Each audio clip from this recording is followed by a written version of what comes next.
Hey there, Banditos! Glad you can all join us for yet another episode of the Dollar Bin Bandits on this Wednesday, October 12th.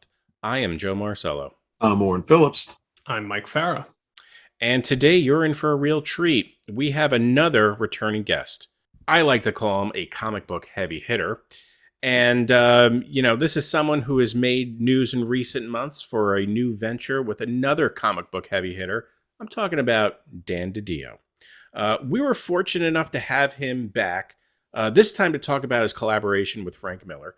And I was so excited to hear about this that I called in from vacation and absolutely derailed the momentum that Mike and Warren already had. But look, nonetheless, I think you're still going to enjoy this interview. Yeah, it's so great to have Dan on, someone that you knew it was just a matter of time before he was going to come back in the industry.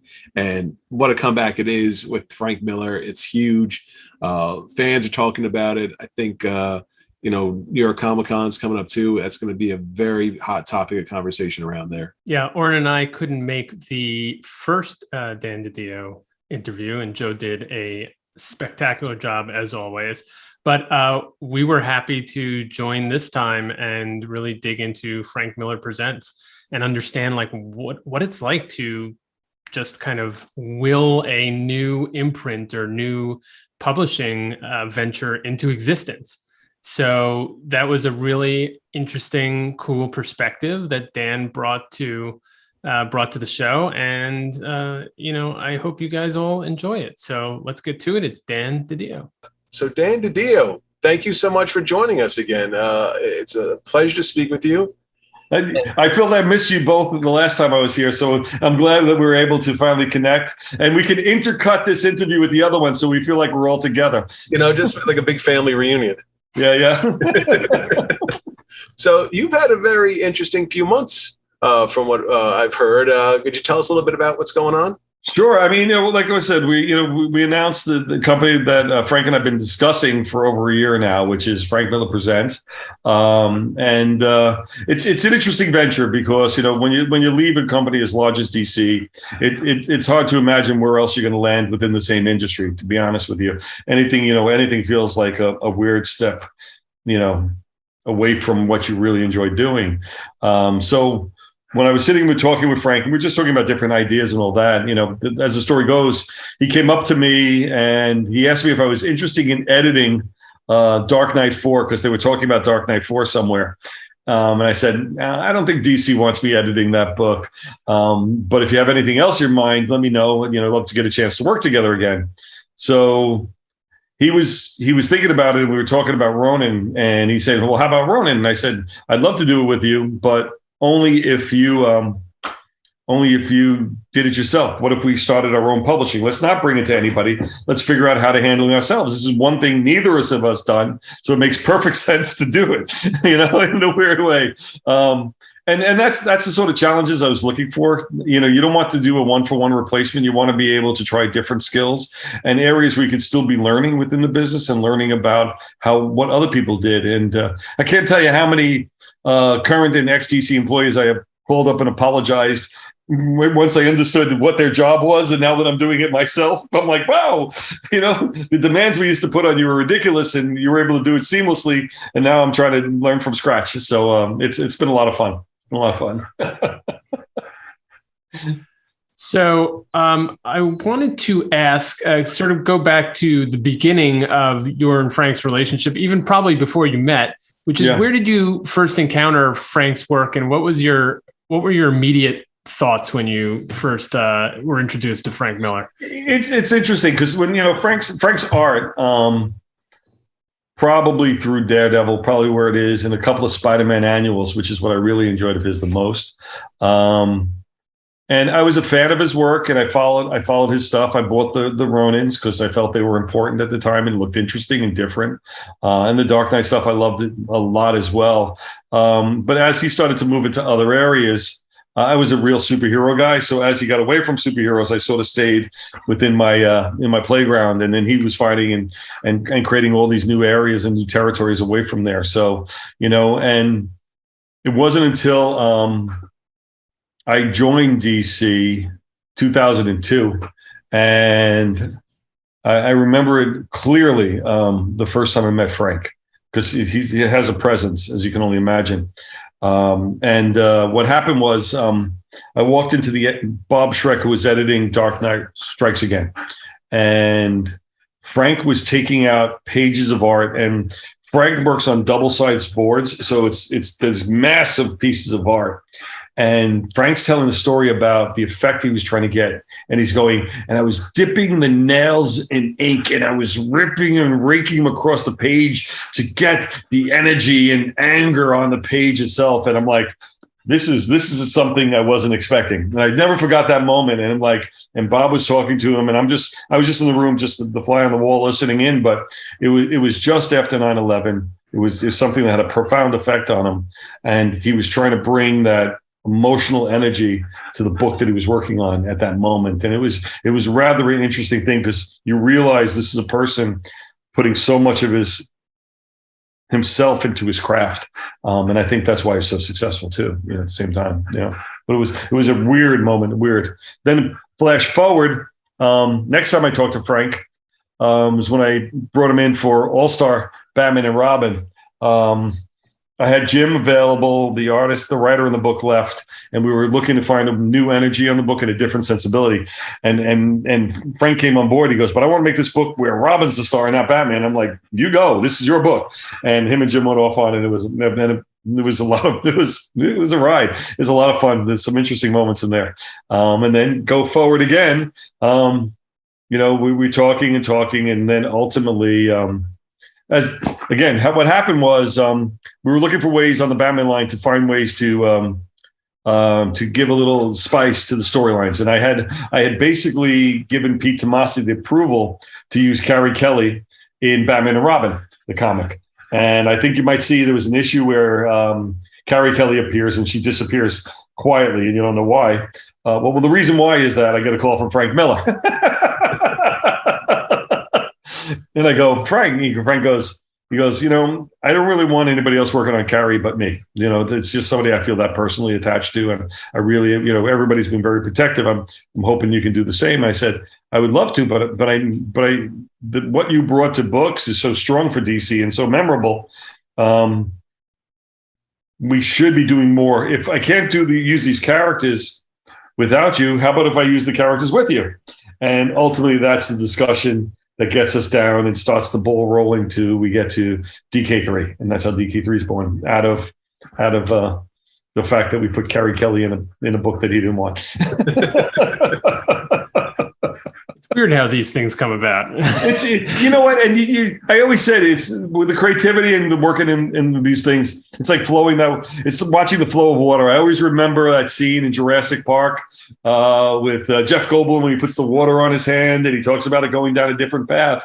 And that's sort of what it is. It's like you just got to follow the path of the conversation, because what you're doing is you're feeding on the creative energy of the people and what's exciting them at the moment.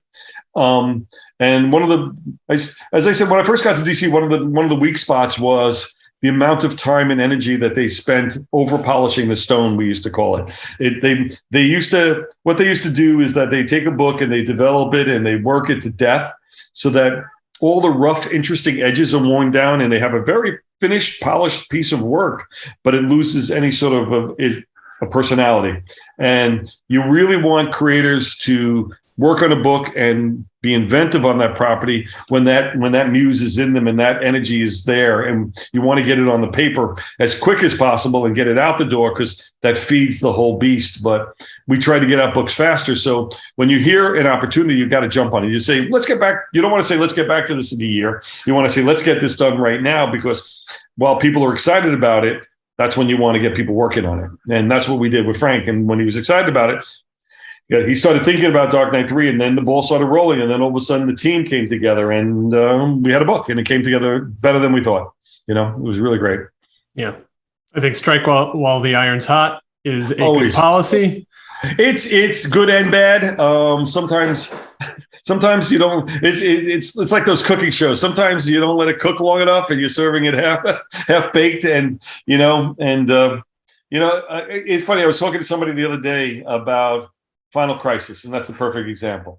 Final Crisis was on a timeline and that was scheduled to come out at a particular time. And ultimately, we collapsed that schedule by a year because we came out of the one level of the sales after Infinite Crisis. We had 52 really well, and everybody wanted more material. We couldn't stop the train. We built this expectation not just in the fan base, but also with the corporate bosses about how successful we were performing. So ultimately, Final Crisis was almost moved up a year, and it didn't get a chance to get set up fully properly, and that created some of the friction between the setups of stories. And then on the same thing is that the artist needed more time to work, and we were collapsing his schedule, and things started to move. And that shows you when you move something and serve it before its time, something could go off the rails a little bit. But the story itself still holds up very well, but the continuity in the line as we were rolling it started to wobble a little bit because it didn't line up as clean as we hoped it to be. And that's just the ways things work. So you want to make sure you give it just the right amount of time to take advantage of the creative energy. But also you don't want to have it too long, or else it might lose that energy. You don't want to move it too fast where it might not be fully realized and ready to go. So it's that weird balancing act that you're always doing, trying to go as you're pushing out 70 books at the same exact time. What would you say is the main purpose of the new publishing venture? Is it, because it could be a couple different things. It could be, the outlet for any and all Frank Miller work. It could be, an opportunity for new artists and new voices to sort of break in and be highlighted. It could be a number of things. What do you think the main thrust of the company is?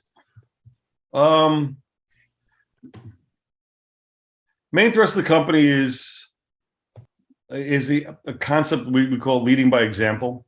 There's a lot of thought goes into what we're doing. And one of the things that Frank felt very strongly about was mentorship and craft. He feels a lot of the craft has been lost from comics, that the older generation isn't getting a chance to hand down the knowledge and experience to a newer generation in the way that it was handed to him. Frank always considered Neil Adams primary mentors of his. And what happened was he kept on trying to get works published, and Neil kept on shooting him down and pushing him away. And every time he went back, he was a little bit better, until the point when he finally came back his third or fourth time. And Neil said, now you're good enough to make recommendations about you to DC and Marvel. And that's how he got his break. But he was learning from other people and how to, and he feels that teaching is not going on, at least on the comic book level, as much as it used to. And one of his hope is the chance to, just like you said, is to work with new talent, teach them the craft, storytelling, things that he felt were necessary for strong comics. That's one of the things. We talked about things that we feel are weak in comics. But rather than just sit in a room and complain about them or just point at examples, which nobody benefits from, we decided that let's go and do books in a style and tone that we believe in. Let's get a style of book that feels just built about entertainment and not pushing ourselves in directions that might be less interesting. If you're reading a comic, the comic has certain expectations for you. How do we put those expectations back in a book? I mean, we're even at a point where we discussed coloring.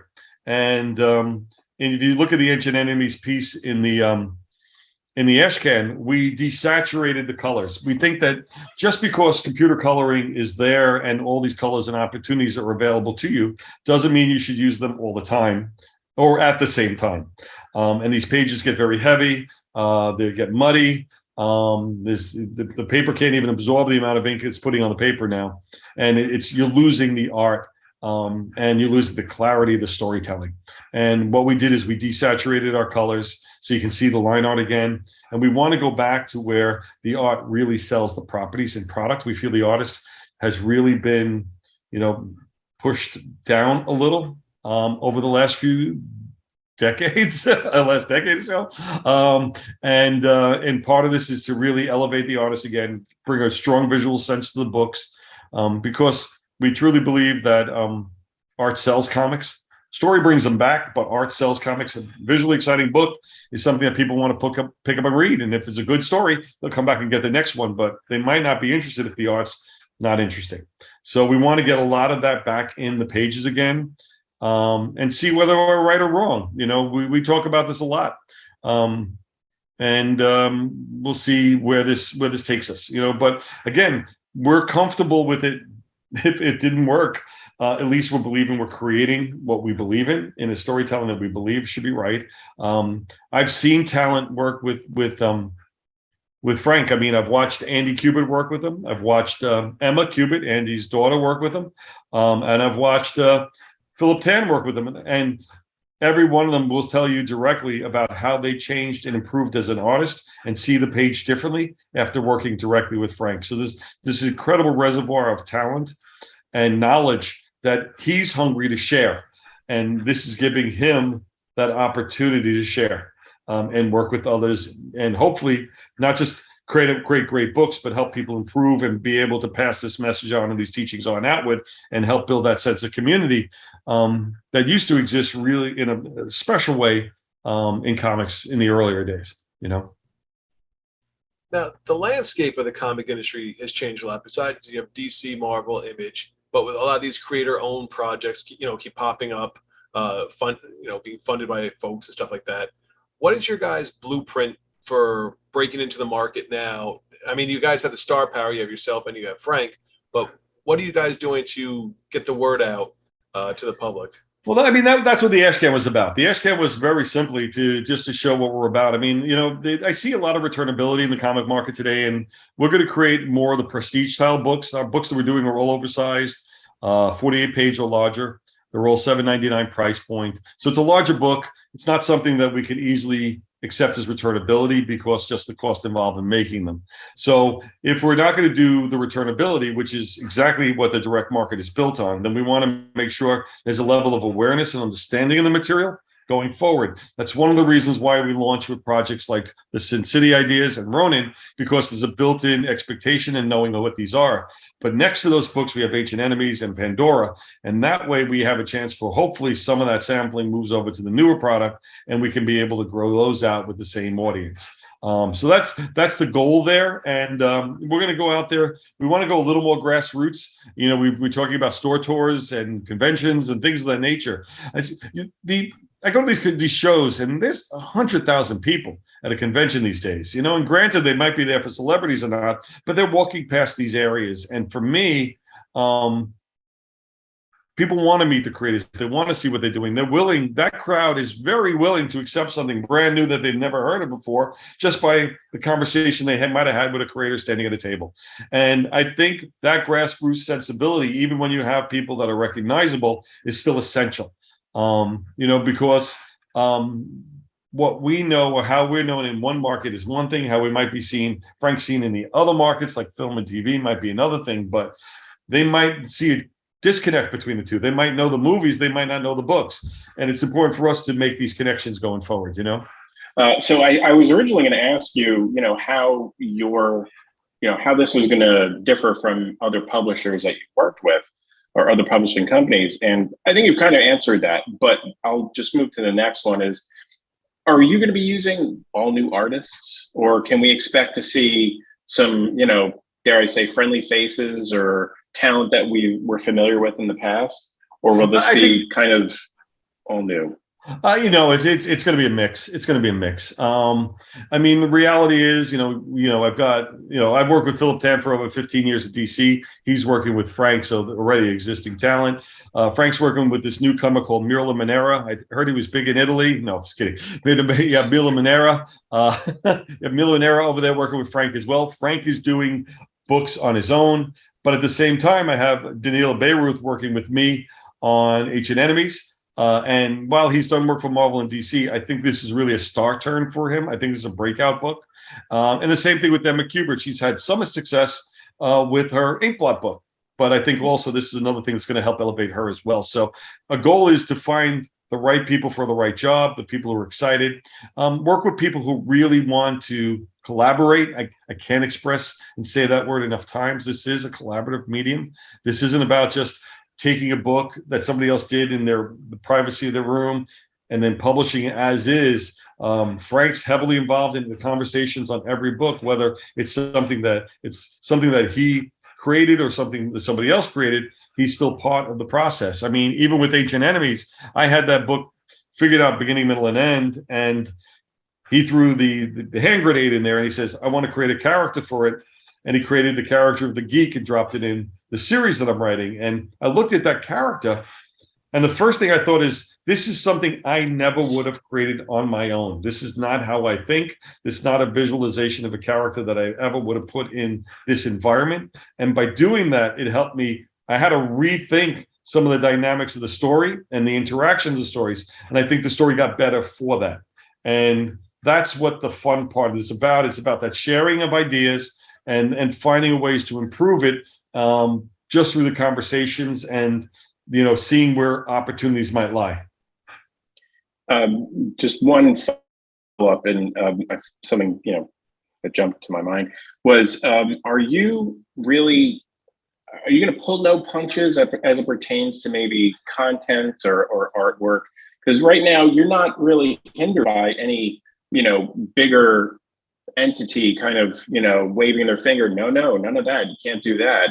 It has to be X, Y, Z. Are you kind of gonna not nothing gratuitous, but are you gonna kind of push the boundaries? Actually, the Ashcan was slightly edited because I knew it was going to be more liberally distributed, and it might be land in kids' hands. So we actually did some self-editing on the Ashcan, but when the Ronin book hits, there is more, it might be a little more edgier in regards to the art and the art style because of the storytelling that's taking place in there. But it actually, that moment has already happened between me and Frank. I was sitting, we were having a conversation, and I said, are we allowed to do this? And he's like, who are you talking to? It was an honest question. He said, who are you talking to? And I said, I don't know who I'm talking to, I guess. So the answer is this.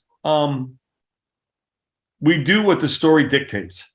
We do what the characters tell us to do in its own way. It sounds weird, but the reality is there has to be a good story reason for everything that we do. There has to be a purpose for everything that happens, and we won't be shy about the types of stories or how it's presented, ultimately because we stand by the product that we do, and we wouldn't put anything out there that we wouldn't want to read or see ourselves. So therefore, you're always going to self-govern by your own sensibilities and choices. And we feel that we have good and strong enough instincts in regards to what's right and what's wrong in regards to how we push our product forward. Got it. When you're starting a venture like this, how far down the road are you guys thinking? Is it a year, 6 months, and then keep going from there, or do you guys have a long-term plan that that you'd like to hit at a certain milestones?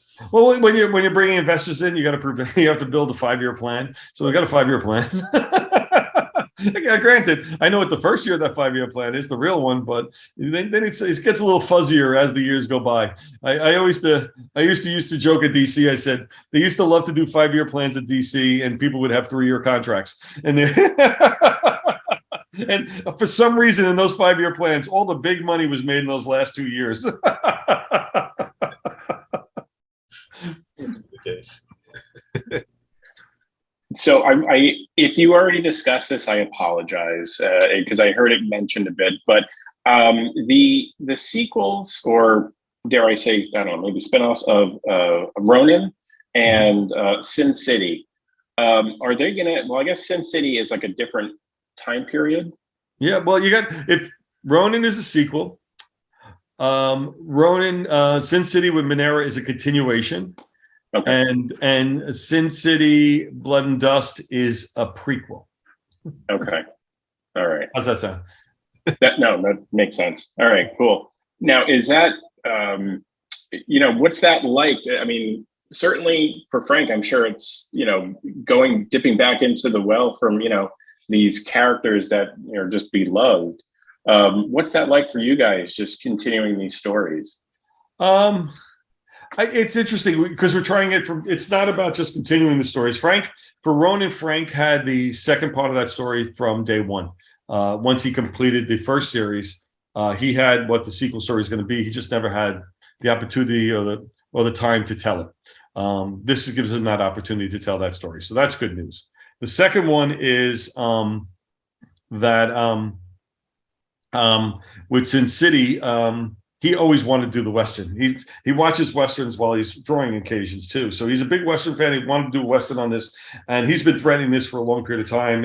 And this creating the company, Frank Miller Presents, is giving him the opportunity to do that. And I'm the guy that's trying to pull that out of him a lot, because I think it's going to be really interesting to see him tell that story, and he's excited about it. So that's the good thing. Again, I was talking before about taking advantage of people while they're excited about properties, and he's excited about that property. That's great. I'm excited to read it. So yeah. As are we all. Yeah. You talked a little bit earlier about, how this all came together, but I have to think, coming off of DC, you probably had a lot of offers or a lot of things you could have done. Why did this come about? Why did you choose this, I think? And, how did it really coalesce for you that this was the path you wanted to follow in your next chapter? It's coming down to DC first is I didn't know how exhausted I was. That was the first one. And as the story goes, I leave DC 2-3 weeks later, the world shuts down. So it's not that the offers are coming because everything stops. So you really have a chance to rethink and regroup and catch a breath, which I did for about 6 months.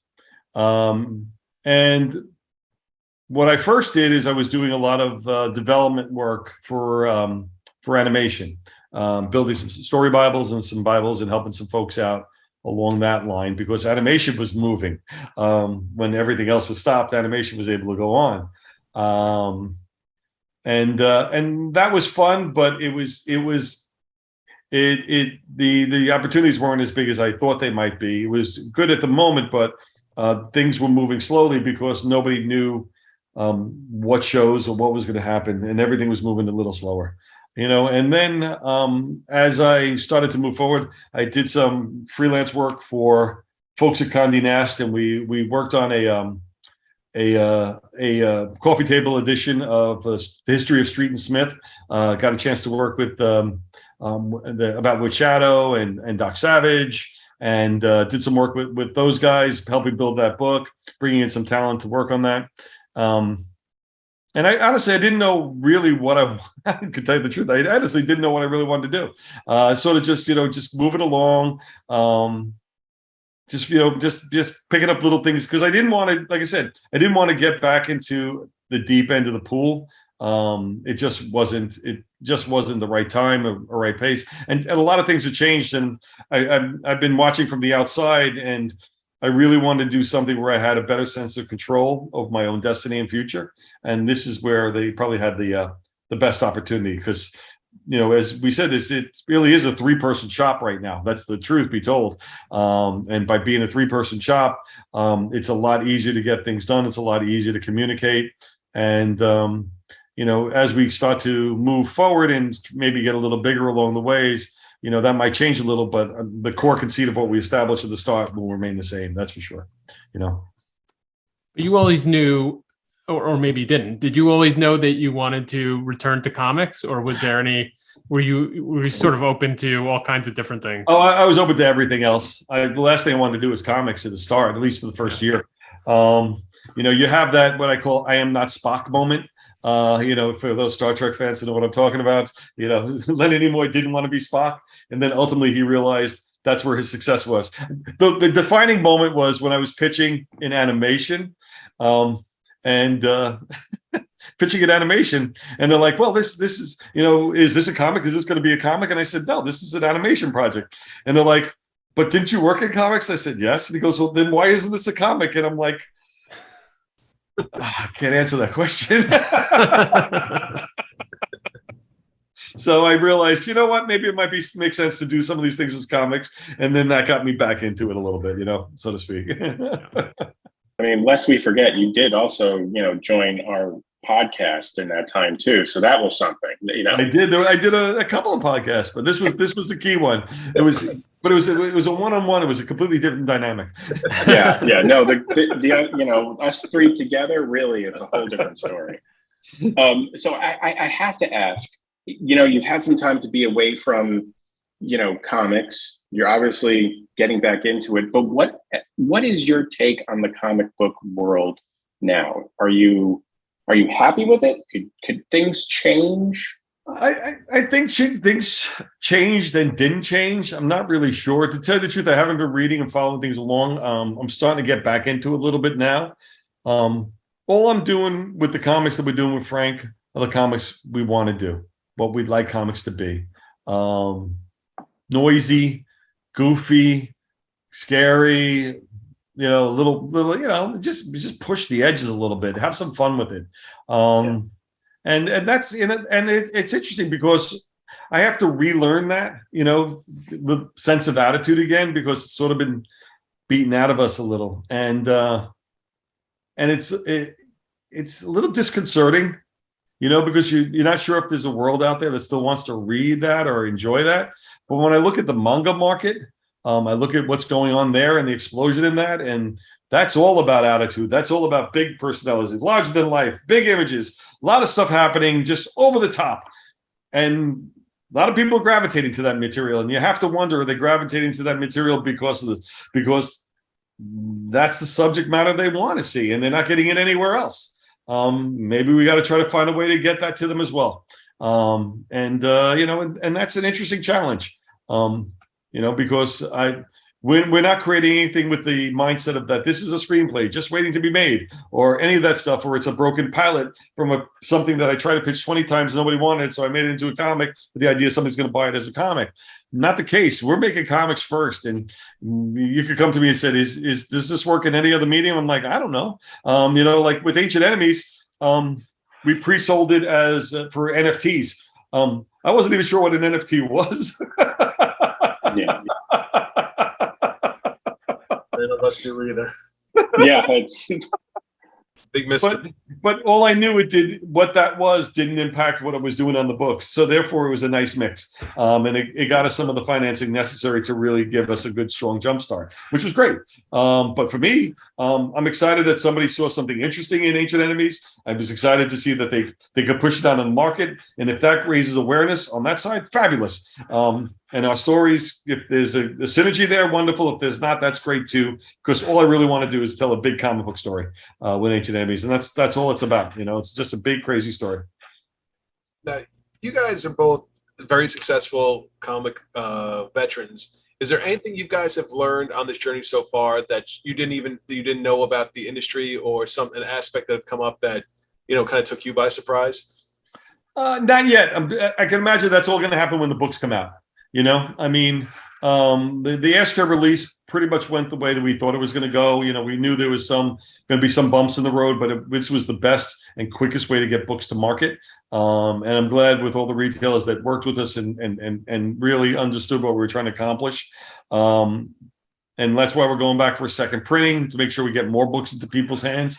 I always looked at the ASCAN as a $1 version of Free Comic Book Day, that they're going to get into stores and stores could give them away or sell them for $1. Either way, it's just to generate interest and connect with the people in your store. So I'm hoping that's what this becomes ultimately. It's a long road, and we only have a little product. So I got to find a way to not overextend or oversell materials, because it's a marathon, not a sprint. And we got a long way to our first books. And once those first books come out, then I'll get a better sense of what sort of business we're in, because the choices are not to put out a lot of variant covers, to only go with one variant. I've already been told that I'm limiting sales because of that from several people, but we feel very strongly about that, and we're not going to come off that. And I'm hoping that I'd rather do a build, meaning I look at Walking Dead as probably the best example. It's a book that built an audience in time and then ultimately became this monster, but it wasn't a big seller out of the gate. And I'd rather have a lower seller that builds high than a high seller that drops fast. You can't win from that race. Then you're chasing yourself the whole way through, trying to figure out a way to stop the bleeding. And I'd much rather be building strength and muscle, what we have.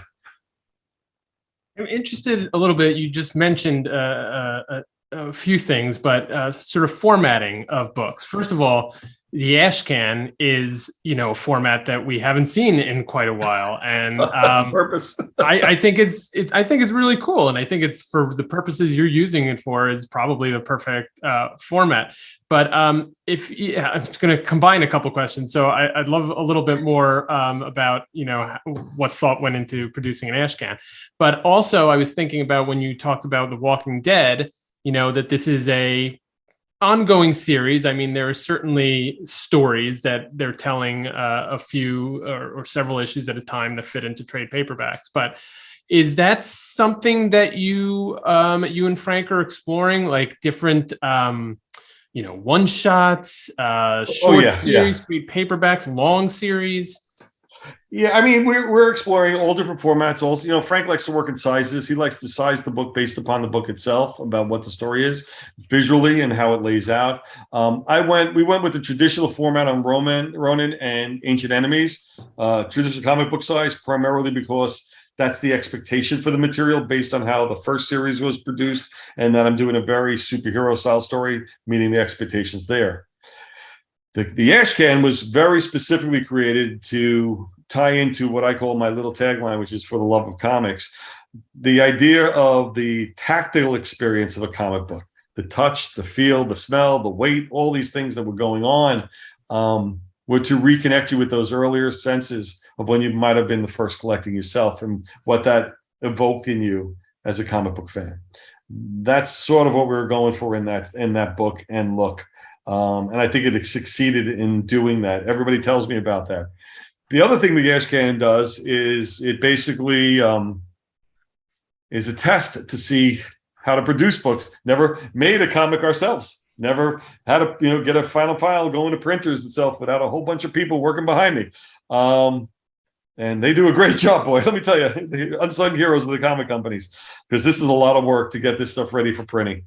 And so for me, it was figuring it all out on an ash can and figuring out a production pipeline so that when we actually did our main books, I wasn't making mistakes on the higher expensive books, just on this book. So this is why the ash can was involved, is really to test the system. It was a system test to see if something works, it doesn't work. The other thing we wanted to do is we're testing coloring, which was the big one.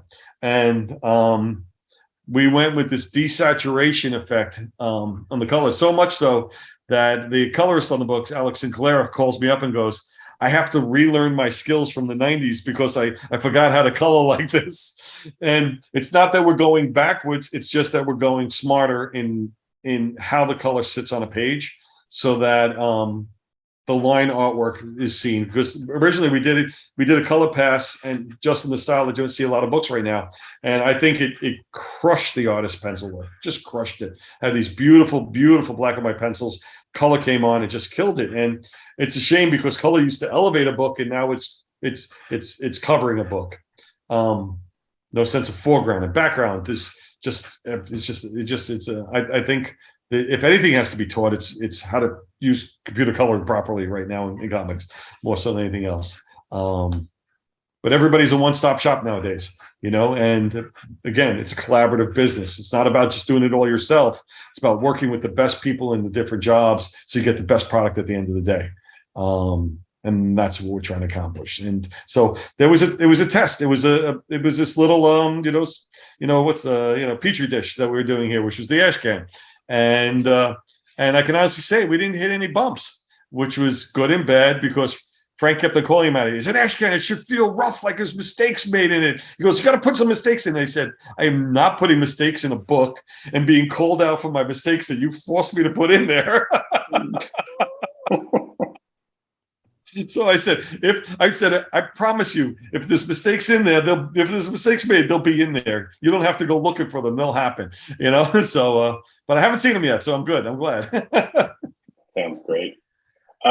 Before we go, I want to thank you for talking to us again. What can I know you're working on this. What can fans look out for in the coming months? That's up and coming as it pertains to your project. Yeah, I mean, there's a couple of things. Like I said, we've got these books coming out. I would probably say the first 4 books is what we're really focused on the most right now. We do have another 4 to 6 titles that we're curating at this moment to spot that once we feel it's ready to go, we are. I'm never going to put out more. At least this not for a while. More than that's 5-year plan thing we were talking about. Never put out more than four books in a month at the start, primarily because I don't want to overcrowd the market, and also I want to give every book a chance to really be found, and hopefully that works. On the side thing myself is, believe it or not, I've actually I've written a prose novel, which is coming out in February, which is a little thing that we announced. It's a book called Hide or Seek. It's a kid superhero book, but it's a prose, and had a lot of fun doing it. Again, I call it's what I did on my COVID vacation. These are the ways I found ways to keep myself occupied and creatively charged. Because for me, it's weird. I mean, I'll always be the executive to everybody, but I had a lot of creative positions before I was the executive. And I've always considered myself one of the creators, one of the lazier creators. And these are giving me the opportunities to really go back and do some of the things that I felt I had to put aside during my time at DC, and having a little fun doing it. You start to hit that point where there's certain things you need to feel to accomplish, and things you still want to prove. And there's a couple of things here I still feel like I need to accomplish. So it's kind of fun. And welcome back. Always great to talk to Dan. He's someone who I consider a comic book superstar, like I mentioned. He's someone who has had one of the top jobs in the business for one of the biggest comic book publishers. And what I really appreciate about him is that he hasn't really forgotten what comics are about. Telling great stories with great art. Yeah, it's one of those interviews where you got to take a step back and you're like, wow, we just spoke to Dan DiDio for the second time. Like, this is Dan DiDio. He's a big deal. And for him to take the time to speak to us, you can tell he's excited about this project. We're excited about this project. And we wish him all the success in the world with it. I am really looking forward to some of the work coming out from Frank Miller Presents. The way he describes, the quality of what they're putting together, the artists, the writers, including Frank Miller, and just, the packaging. I mean, I think these are going to be some very luxurious comic books. I think they're all going to be like hardbound and, oversized, and just really something that you want to treasure and behold. So looking forward to that. I hope you guys are too. But that'll do it for this week's episode of Dollar Bin Bandits. Thank you for listening. Please remember to rate and review and subscribe because it helps us grow. And we'll see you next time. Peace.